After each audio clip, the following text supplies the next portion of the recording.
Hello. Right, so today, no piano, but theory.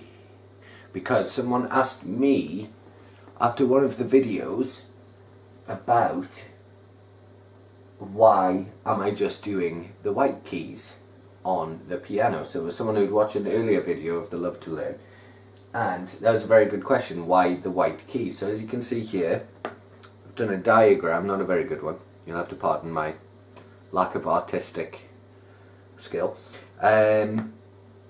So yeah, here are the white keys. This is an octave, as we talked about. Octave on the keyboard or piano.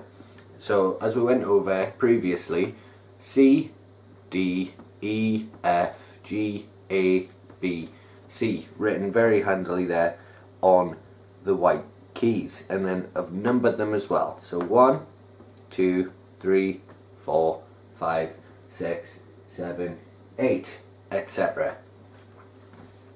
It's very easy to follow. So back to the good question of why just the white keys. Now then, the white keys, the actual things that you play, because we're going to use the word key in a different sense, but still a musical sense as well.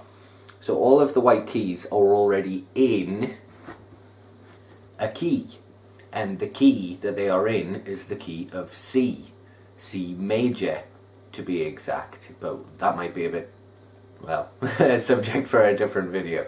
So it's in the key of C major, which means that if you play all of the keys, just the white keys, that they will always sound nice. So what is a key? You know, it leads to more questions. So this kind of key, not the tappy tappy play play key, the musical key basically tells you what notes are in that particular key. So in the key of C major, it's just all these ones.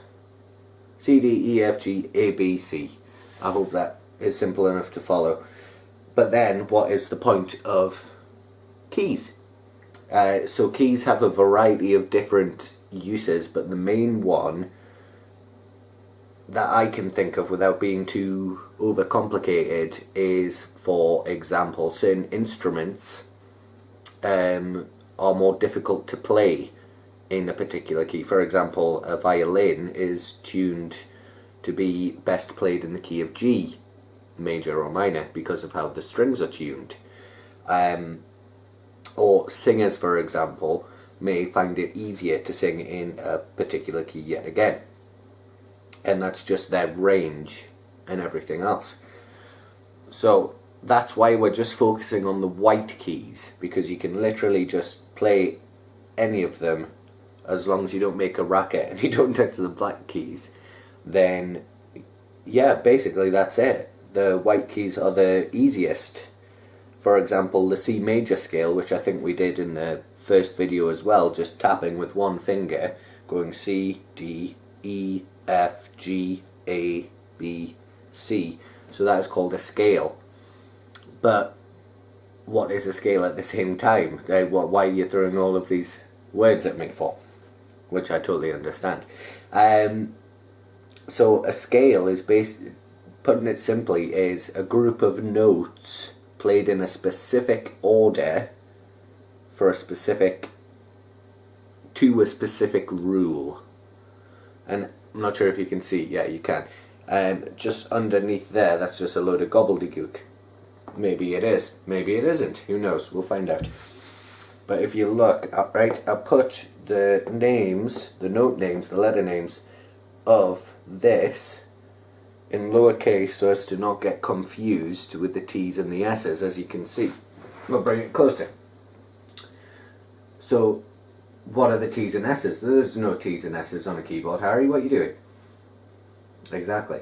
But, so this is where it might get a bit complicated. So I'll try and do my best to make it as simple as possible. So the T stands for tone, and the S stands for semitone, or half a tone, but we're going to use semitone because I've already written the S's. So that is one of the rules of the scale. Now when we get further on about other scales and other keys as well, you can follow this rule, so to speak, and then you'll be able to play any major scale. It's different for minor scales, but let's not get ahead of ourselves. So this one goes C, and then a tone up from C is D. And then, as you can see here, C to D. So that's a tone, it's a full tone, which means there's room for a black key right there in between it, because it's a tone.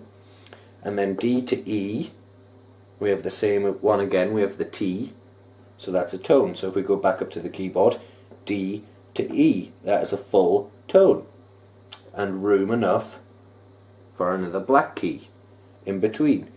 Now here's E to F, and as you can see there's an S, so that means semitone.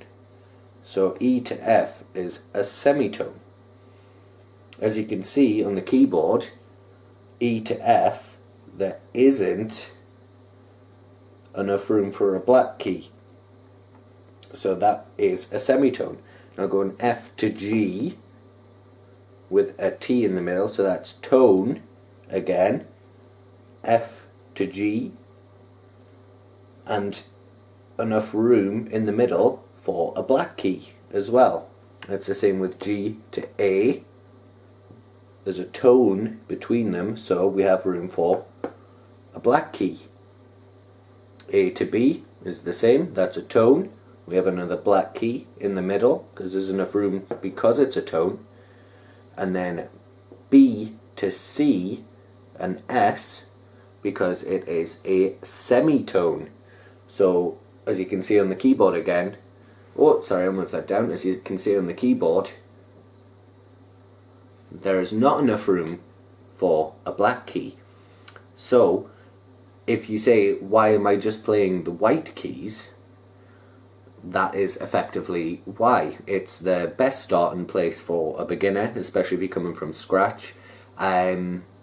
It allows a sense of achievement because it already sounds nice, as opposed to giving your child a keyboard and letting him just hit it in the racket that every parent always gets, but it can't be helped. So yes, it's easy to comprehend, it's less complicated, and it should already sound nice as well, depending on how you play it, obviously. So yes, that is why all of the white keys, and I'm not sure if I went too much into the theory with that, but yet again, it's you never know. I'm not sure who's watching these, if it is kids or if it's grown-ups, teenagers, whatever age it is. I hope I managed to make it simple enough to understand, because whilst theory doesn't really affect how you play physically with your hands on I dropped my pen, with your hands on the keyboard, it is necessary and will give you a better understanding of music. I think it is good to know, but then again, I quite enjoy theory, whereas I know a lot of people do not. When I was studying music as well, there was a lot of people who really didn't like theory. Absolutely fantastic musicians, but they just really didn't like the theory at all. So I hope that wasn't too complicated, and it will get used again in later videos. So thank you very much for watching again. I forgot to say at the start of the video, thank you for supporting. Please do like and subscribe, and yes, continue loving to learn, hopefully. Thank you. See you next time.